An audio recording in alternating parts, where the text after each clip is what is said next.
Modern world systems. Year 9, individuals and societies. What caused modernisation? Causes can be a complex thing in history.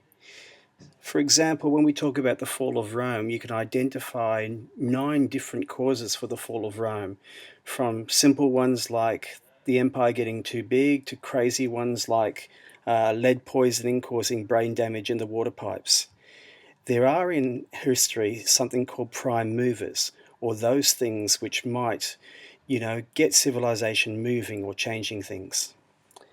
The term a prime mover is a metaphor. It's a trucking metaphor. So if you imagine a big semi-trailer, you've got 2 parts to it. The front part with the engine is called the prime mover.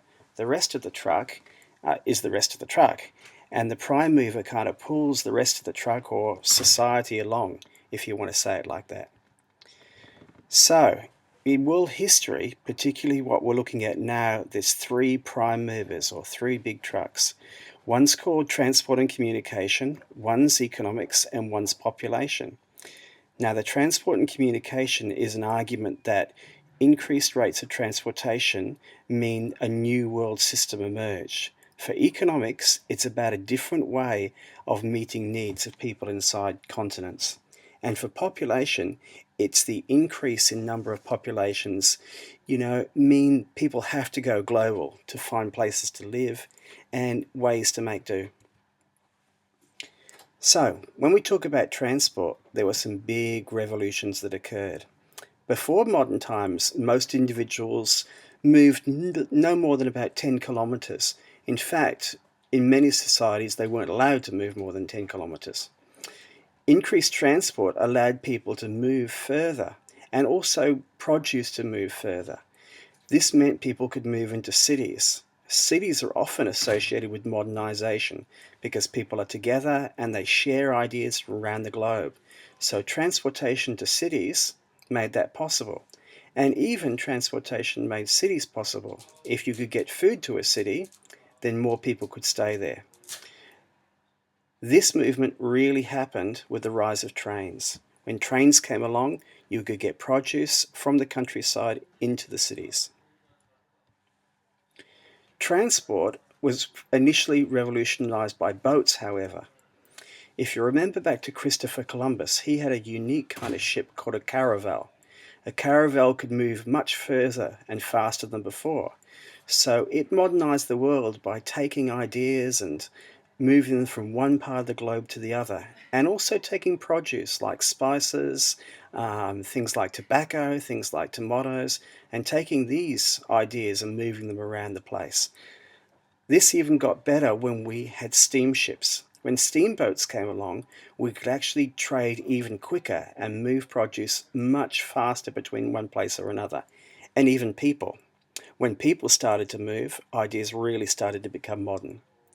The rise of passenger ships in the 1950s allowed massive movements of population, creating a really connected world and a real modernization, because people could no longer stay in their old traditions as new challenges came along.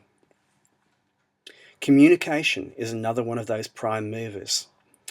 Pre-modern era, communication was mostly local. You'd know your immediate family, you'd hear the news from the town crier, but not a lot else. It would take a long time to hear news from the rest of the world.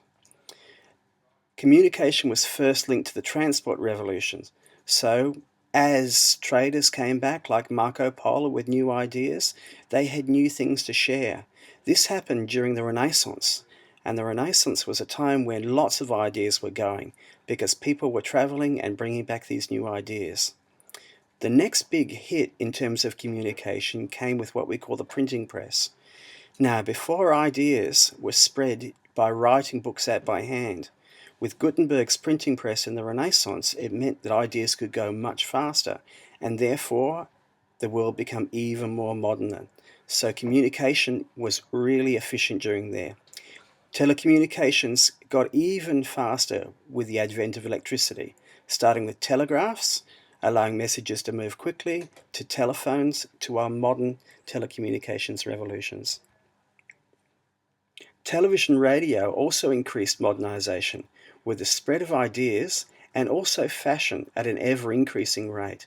Things would change overnight. What was in one season was out another season. The advent of the internet continued this modernization and spread of ideas, but it had another thing to it. It actually democratized the world. Everybody could now have a say. News could be made by anyone, and therefore these ideas spread very quickly. The idea of democracy was now very important because politicians could hear what their everyday people were saying. The next prime mover inside history was education. Education was a big thing towards modernization. During the medieval people, education was limited mostly to the elites of nobles and royalty. Most books were written by hand, making them expensive. This resulted in little education. During the Renaissance, however, as we said before, Gutenberg invented the printing press, which meant books became cheaper and they could be moved around, ideas could transfer, and modernization could take place. Education also responded to the needs of a new society. During the Industrial Revolution, factory workers required skilled workers, not just those working in agriculture. This led to a need for an education system. A more complex working environment was also created, and that needed more education. But not just that, lots of social reformers during the 19th century were pushing for compulsory education. And this meant more modern ideas were spread from people to people. No longer could you keep the same idea for centuries because new ideas were spread on a weekly basis. This education led to more modernization, and as people got educated, they developed new ideas and they could share these ideas. So this education led to inventions in technology, metallurgy, chemistry, and that was the real thrust of the Industrial Revolution. One of the big prime movers is economic systems. Changes in economic systems are also a prime mover.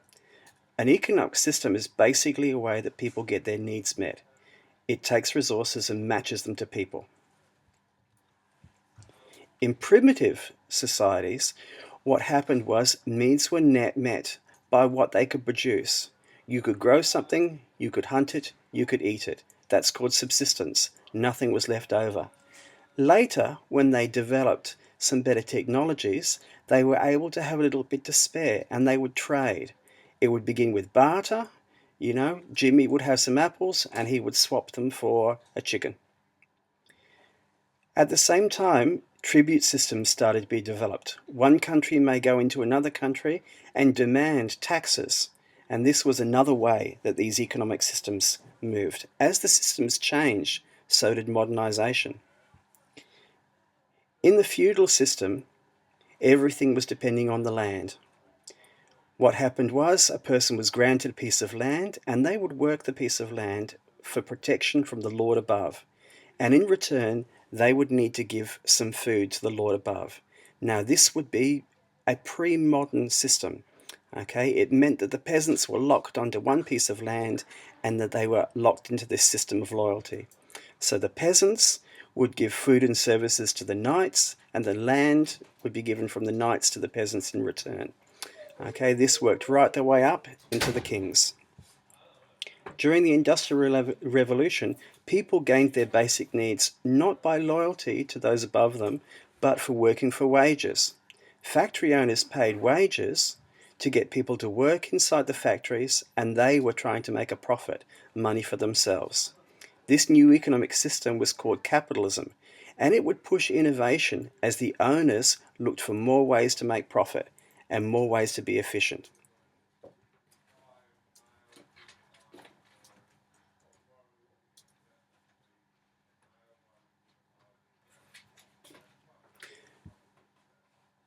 Population is another one of these prime movers. In the agrarian revolution, technology hit the farms. It was easy to produce large amounts of food in Europe in those rural areas. Producing the food became more efficient. However, there weren't so many jobs in those rural areas, so the population had to move. This meant that they had to go looking for work, and often it took them to the cities. When they were in the cities, they were in a perfect situation to modernize in the factories, and they became the factory workers.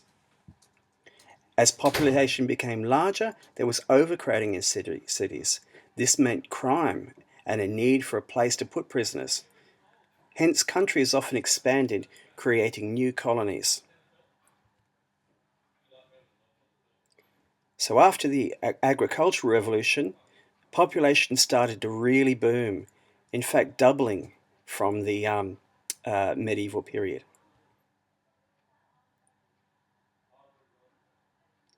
Have a go at these summary questions.